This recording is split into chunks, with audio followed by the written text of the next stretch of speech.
Êtes-vous aussi un étudiant qui doit lire le vieux et ennuyeux livre L'Assommoir du chef de file du naturalisme Émile Zola? Alors vous avez sûrement bien cliqué sur la bonne vidéo parce qu'aujourd'hui nous allons résumer ce roman pour vous.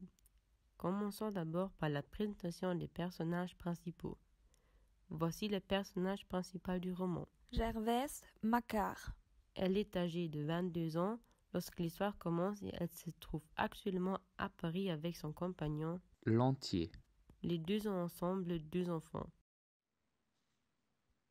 Claude et Étienne. Or, plus tard dans l'histoire, Gervaise épouse. Coupeau. Avec celui-ci, Gervaise met au monde son 3e enfant. Anna. Voici donc un aperçu des personnages les plus importants du roman.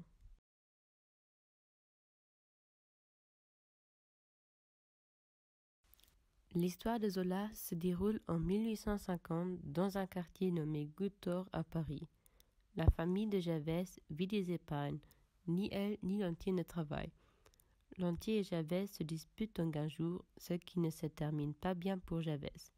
C'est toujours la même chose avec toi. Tu ne travailles pas, mais tu dépenses toutes nos épargnes. Qu'est-ce qui va nous arriver? Ferme femme. Laisse-moi, tu m'énerves. Va faire le linge comme le font toutes les femmes quand elles sont fâchées. Gervaise part donc faire le linge et laisse Lantier tout seul avec les enfants. Mais quelle vie de avec une femme de et des gosses de Je m'en vais maintenant de cette vie pourrie. Et je prends l'argent avec. Allez, ciao. Gervaise ne perd pas l'espoir après cette étape difficile de sa vie. Elle trouve vite un travail comme blanchisseuse chez Madame Faussonnier. Avec ses sous, elle peut nourrir ses enfants et leur garantir un toit. Après quelques semaines, l'ouvrier Coupeau entre dans la vie de Gervaise et les deux se donnent rendez-vous dans le cabaret L'Assommoir. Mauvaise époque.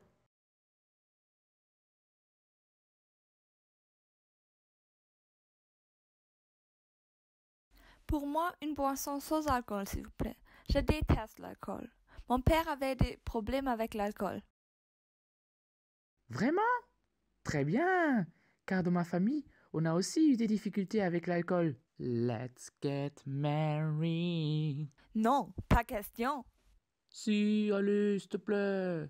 Bon, d'accord. Allons-y donc.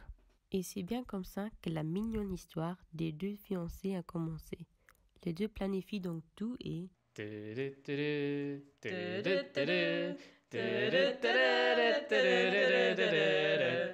Le 29 juillet 1850, ils se marient. Pendant le repas qui a été servi dehors, il y a un orage, mais ceci ne les empêche pas de passer une superbe journée. Au musée? Juste un moment. Vraiment, au musée. Ok. Ceci ne les empêche pas de passer une superbe journée au musée. Mais qui est-ce qui passe une belle journée dans un putain de musée? Bon. 4 années se sont écoulées et pouf, d'un jour à l'autre, Gervaise et Coupeau ont une fille ensemble qui s'appelle Anna mais que tout le monde appelle Nana. Oh, ma petite Nana. Mais qu'est-ce que tu es mignonne, ma petite Nana.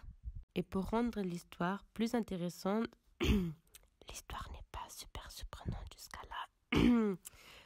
Zola laisse Coupeau tomber d'un toit.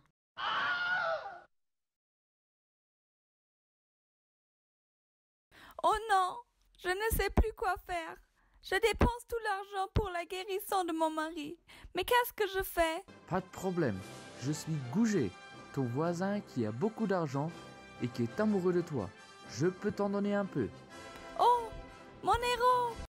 Après avoir prêté quelques sous à Gervaise, les deux se promènent dans les quartiers parisiens et Gervaise aperçoit une boutique qui se trouve à vendre. Oh, regarde!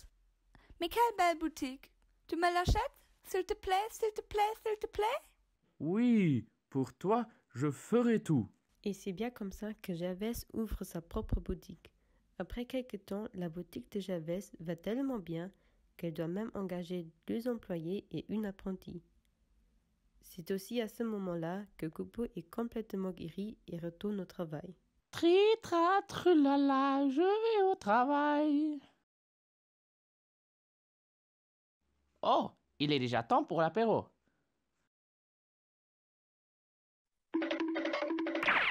Et voilà où commence le problème d'alcool de Coupeau.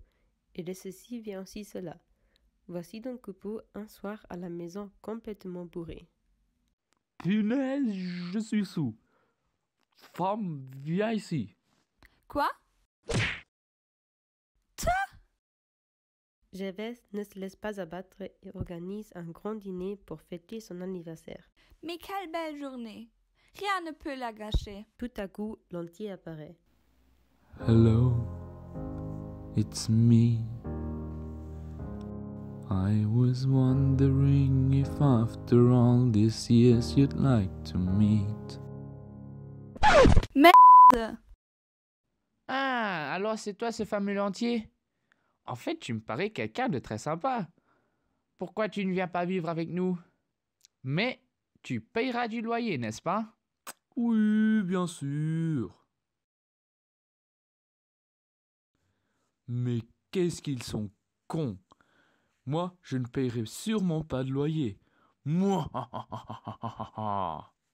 Et ça n'a pas raté. Gervais est devenue la souteneuse de la famille.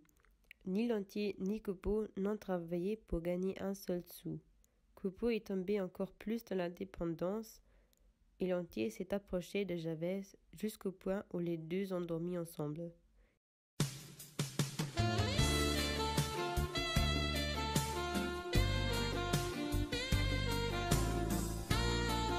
Et à un moment donné, Oh, je n'en peux plus.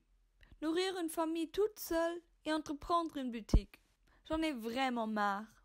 Le temps est venu pour moi de boire un bon coup. Oh, je suis sous. Femme, viens ici. pour gagner quand même un peu d'argent, Gervais retourne chez son ancienne patronne.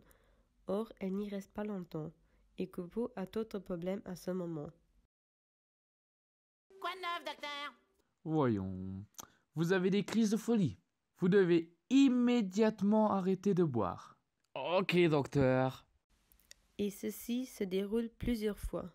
Ensuite, on passe au moment où Nana a déjà 15 ans et est une fleuriste. Or, les rumeurs que Nana se prostitue sont grandes et arrivent jusqu'à Gervais. Nana, j'ai entendu dire que tu te prostitues. Ça? Bon, en fait, c'est vrai. Mais je suis quand même fâchée. Allez, au revoir. Je vous laisse. Oh, bon, tant pis. Oh non, je n'ai vraiment pas d'envie de travailler. Je crois que je vais rester au lit pour aujourd'hui. Et peut-être aussi demain. Bon, en fait, je peux aussi quitter mon travail. Et c'est ce qu'elle fait. Ni Gervais ni Coupeau ne travaillent et doivent donc vendre toutes leurs propriétés pour avoir de l'alcool et de la nourriture. Plus personne ne veut voir Gervais. À un moment donné, Coupeau se retrouve de nouveau à l'hôpital où il meurt. Gervais vit encore quelque temps dans la rue et l'histoire se termine lorsque le corps de Gervais est retrouvé 2 jours après sa mort.